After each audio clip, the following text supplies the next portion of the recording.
प्रकृति में बहुत सारे वृक्ष जो देवतुल्य माने गए हैं और उनकी पूजा की जाती है। वह अपने औषधि गुणों के साथ साथ धार्मिक और पौराणिक महत्व भी रखते हैं। तो ऐसे ही वृक्ष की आज हम चर्चा करेंगे,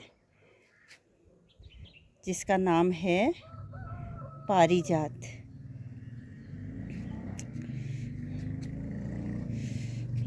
सभी को मेरा नमस्कार। मैं दीपा डेसिला वेस्ट अपने YouTube चैनल पर एक बार फिर से आपका स्वागत करती हूँ। आज मैं लेकर आई हूँ ऐसा वृक्ष जो देवतुल्य समझा जाता है और उसकी पूजा की जाती है। इस वृक्ष का नाम है पारिजात। पारिजात के अलावा इसके बहुत सारे नाम और भी हैं। हर श्रृंगार भी इस वृक्ष को कहा जाता है। तो ये हमने अपने रूफ टॉप गार्डन पे लगा रखा है। इसके महत्व को समझते हैं सभी लोग। पारिजात का पेड़ जिसका सीधे स्वर्ग से कनेक्शन बताते हैं। इससे पहले मैं इसके विषय में बताऊं, सबसे पहले मैं इसका बॉटेनिकल नेम और फैमिली बता देती हूँ। इसका बॉटेनिकल नेम है निक्टेंथस आर्बोरिस्टिस। निक्टेंथस आर्बोरिस्टिस और यह ओलिएसी फैमिली का मेंबर है। तो इसका स्वर्ग से कनेक्शन मानते हैं, क्योंकि कुछ लोग इसमें जो प्राचीन कहावतें हैं, प्राचीन बहुत सारे इसमें कहानियाँ बताते हैं। तो इसका जो पारिजात का संबंध जो है भगवान श्री कृष्ण जो अपने पत्नियों के लिए जो रुक्मणी और सत्यभामा उसकी पत्नियां थीं, उनके लिए आसमान से राजा इंद्र के गार्डन से लेकर आए थे। उससे पहले कि जो समुद्र मंथन हुआ था, कहते हैं उसमें जो 14 रत्न निकले थे, उनमें से एक पारिजात भी निकला। तो राजा इंद्र ने स्वर्ग ले जाकर अपने गार्डन पे स्थापित कर दिया।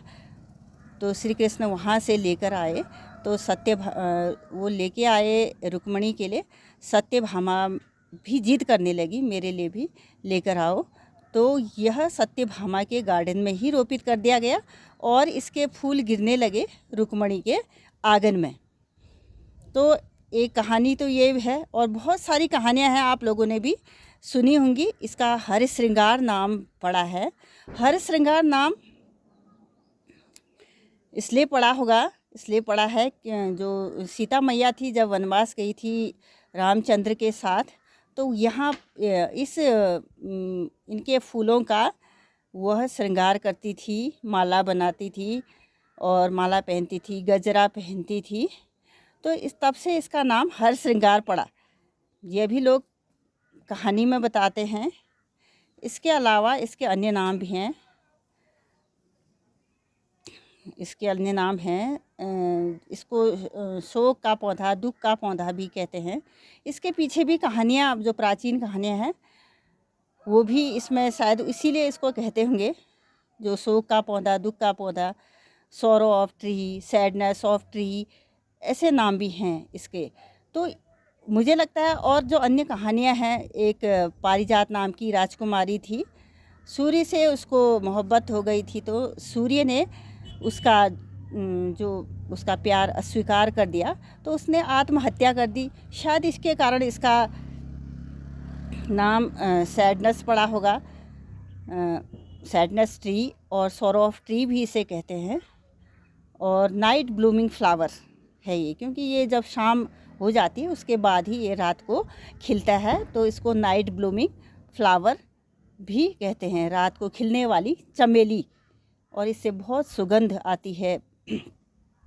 पूरे अपने घर के आंगन पर अगर लगाएंगे तो बहुत सुगंध आती है, बहुत अच्छी अच्छी जब आप सुगंध लेंगे और निगेटिव एनर्जी आपकी बाहर जाएगी, पॉजिटिव एनर्जी आएगी। जो इसमें फ्लावरिंग का टाइम है वो सितंबर, जैसे अगस्त के बाद जब रेनी सीजन ऑफ हो जाता है तो उसके बाद स्टार्ट सितंबर से फरवरी तक इसका फ्लावरिंग का टाइम होता है। इसमें देखिए ये कुछ फ्लावर्स ये उल्टे भी, ये यहाँ पर ये फ्लावरिंग हुई है और गिर गए हैं कुछ फ्लावर्स। और ये जो मैंने जो गिरे हुए फ्लावर हैं ये मैंने ऐसे उल्टे रखे हैं, इसी के लीफ में नीचे ज़मीन पर गिरे थे। तो इसमें जो अभी फ्लावरिंग का टाइम है, इसका फ्लावर है बिल्कुल वाइट कलर का, वाइट कलर का फ्लावर है इसका। और मुड़ी हुई पंखुड़ियाँ हैं, देखिए इसकी मुड़ी हुई पंखुड़ियाँ हैं, 7 पंखुड़ियाँ, 5 से 7 पंखुड़ियाँ इसमें होती हैं। और इसकी जो कोरोला ट्यूब है वो ऑरेंज कलर की होती है, और इसके सेंटर में भी ऑरेंज कलर होता है, फ्लावर के सेंटर में भी ऑरेंज कलर होता है। कहते हैं कि और उनके फूल तो तोड़ के भगवान को चढ़ाना चाहिए, भगवान विष्णु को यह फूल बहुत पसंद हैं, सभी देवताओं में चढ़ते हैं, लक्ष्मी माता को भी ये फूल बहुत पसंद हैं। तो इसके फूलों को तोड़कर नहीं चढ़ाना चाहिए, गिरे हुए फूल चढ़ाने चाहिए। इसका भी कुछ कारण होगा, कारण मुझे ये लगता है कि जो इसमें सीड है, एक कैप्सूल चपटे होते हैं, इसके फ्रूट जो होते हैं ब्राउन कलर के चपटे होते हैं, उसमें एक ही बीज होता है। अगर आप इसको लगाना चाहें तो फरवरी के महीने में आप इसको कटिंग से भी लगा सकते हैं और सीड से भी इसको अपने गार्डन में लगा सकते हैं। जब स्प्रिंग सीजन आ जाता है तो इसके सीड आप कलेक्ट कर सकते हैं। ये सीड इसके बनेंगे बाद में, फ्लावरिंग के बाद इसमें बाद में सीड बनेंगे अपने आप, क्योंकि ये अपने आप ही जब गिरे हैं उसी के बाद इसके फूलों को उठाना है तो मैच्योर हो जाएंगे सीड, तो उसके बाद आप कलेक्ट कर सकते हैं और अपने गार्डन में लगा सकते हैं। अन्य भी इसके बहुत सारे कहानियाँ हैं, वो आप लोग जानते होंगे इसके बारे में। तो ये पारिजात का जो पेड़ है वो शुभ माना जाता है, ये सभी जानते हैं, और बहुत दुर्लभ है। अपने गार्डन में लगाएंगे तो दुर्लभ का सुलभ हो जाएगा। नर्सरी से ख़रीदना है तो मार्च अप्रैल में आप नर्सरी प्लांट्स आते हैं, मार्केट में भी आते हैं। आपके नज़दीकी कोई नर्सरी है तो वो भी सेल करते होंगे, आप अपने घरों में लगाइए और सुगंधित खुशबू पाइए। जो इसके लीफ है, लीफ बहुत रफ़ होती है इसकी लीफ, ये देखिए हाथ लगाएंगे अगर इस लीफ में हाथ लगाएंगे, ये जर्जरी, बिल्कुल जर्जरी और कटीली जर्जरी, और जैसे खुरदुरी है बिल्कुल, आप थोड़ा थोड़ा चुभने भी लगेगा। तो आप इसकी पहचान ऐसे कर सकते हैं। गोल लीफ है इसमें, लगभग थोड़ा सा टिप में नुकीली है, तो आप ऐसे भी आइडेंटिफाई इसको कर सकते हैं। और हर श्रृंगार का पौधा यहाँ पर मेरे गार्डन में है,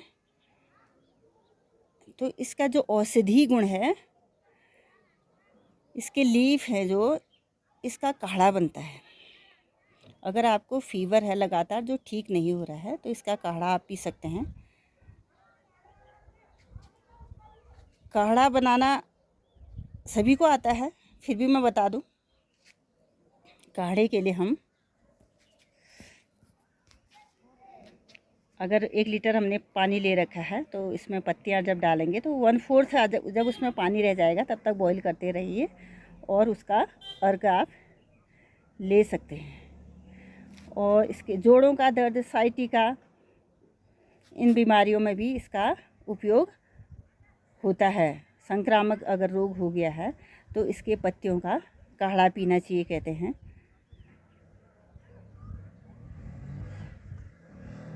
तो इस प्रकार से अभी इस उत्तर प्रदेश में बाराबंकी ज़िले में इसका एक पेड़ है, बताते हैं, जिसको 5000 साल हो गया है। तो इसकी उम्र बताते हैं 1000 साल से 5000 साल तक मानी गई है। वो अभी जीवित है। कहना चाहिए एक प्राचीन खजाना ही हुआ हमारे लिए। लगभग इन पेड़ों की हाइट बताते हैं, यह 30 से 45 फीट तक ऊपर जा सकते हैं।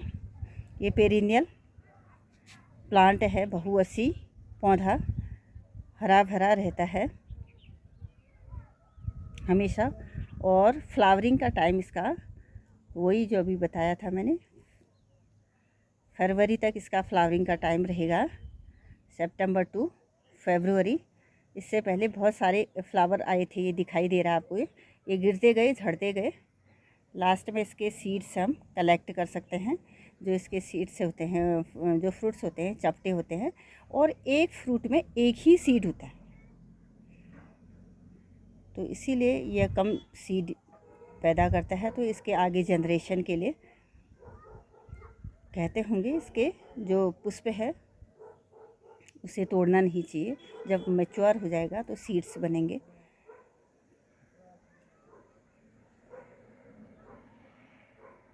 तो आज की वीडियो यहीं तक। अगर आपको मेरे वीडियो पसंद आते हैं तो प्लीज़ मेरे चैनल को लाइक कीजिए, शेयर कीजिए और सब्सक्राइब कीजिए। मिलते हैं फिर एक नई वीडियो के साथ। तब तक के लिए गुड बाय।